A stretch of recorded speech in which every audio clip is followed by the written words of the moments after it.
La siguiente etapa la he denominado la agudización de la violencia y el periodo de transición,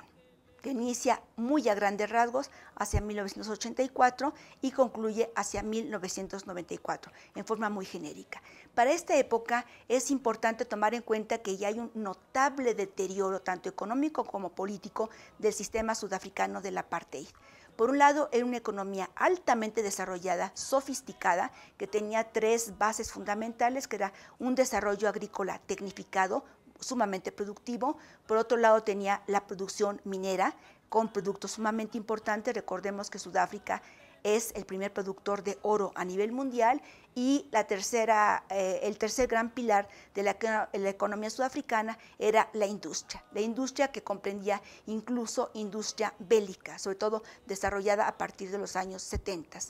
Pero era una industria que producía también bienes de consumo, y la población negra, pauperizada en forma crónica por el propio sistema, obviamente no tenía capacidad de consumo, y el mercado local fácilmente fue saturado a corto plazo y no tenía una salida. Por otro lado, a nivel internacional no podían exportar los sudafricanos a su zona inmediata de influencia, que hubiera sido la región sur del continente africano, precisamente por el boicot de Naciones Unidas en contra del sistema sudafricano.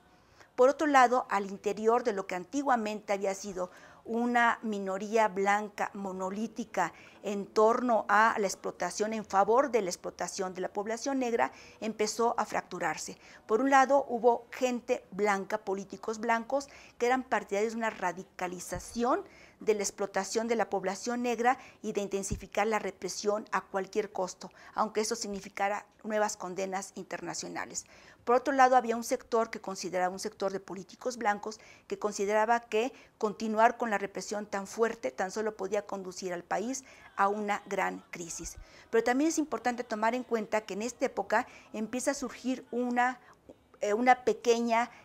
clase media blanca, joven, que tenía una idea distinta de lo que era Sudáfrica y que no estaban de acuerdo con, ellos consideraban que indudablemente eso que ellos habían aprendido desde la escuela, en la religión, etcétera, etcétera, necesariamente eran mitos, porque no era posible creer que Dios había creado a la gente negra como necesariamente inferior. Era gente que de alguna forma empezaba a aceptar el desafío de conocer a la gente negra. Pero también entre la población negra,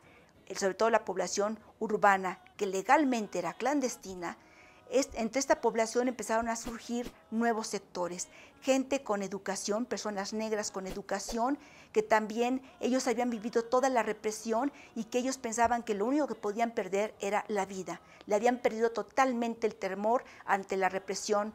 policíaca, ante la represión militar del régimen, y estaban dispuestos a todo por tal de hacer inaplicable el apartheid e ingobernable el sistema sudafricano. En esta época, precisamente ante la ola de protestas populares, prácticamente en la región que se conoce hoy en día como KwaZulu-Natal, prácticamente estalló una guerra civil, en donde se enfrentaban en principio gente que eran colaboradores del régimen sudafricano, pero que lamentablemente eran negros, vinculados con un movimiento conocido como Inkatha, que era un movimiento originalmente cultural que agrupaba a la población Zulu, en contra de la gente que de alguna forma participaba o simpatizaba con el ANC y con dos organizaciones recientemente creadas, una confederación sindical de sindicatos sudafricanos negros, la COSATU, y además el Frente Democrático Unido. Aquí es importante decir que el Frente Democrático Unido en realidad agrupaba a todo tipo de gente dentro de Sudáfrica que estuviera en contra del sistema, no solamente a la gente negra. Esto obviamente le dio un matiz político totalmente distinto, implicaba un cambio en el tejido social sudafricano, y esta violencia llegó verdaderamente a límites insospechados. Tratando de detener esta violencia, el régimen sudafricano impuso una serie de supuestamente reformas del sistema, pero tan solo tendían a suprimir los aspectos más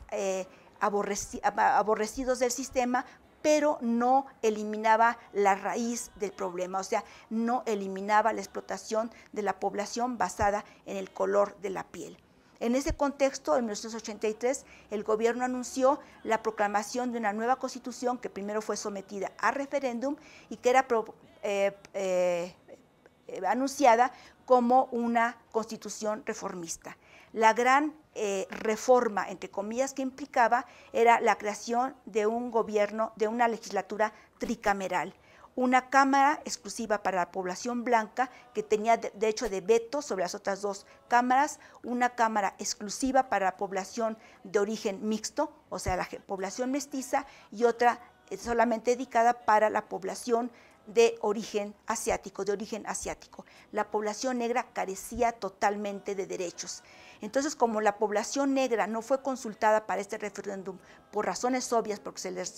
les negaba todo tipo de derechos políticos, la forma de protestar fue desatando la que fue la tercera y decisiva gran revuelta popular del siglo XX en contra del apartheid, que conocemos como la revuelta de los townships, que empieza muy a grandes rasgos en 1984 y se prolonga hasta 1994.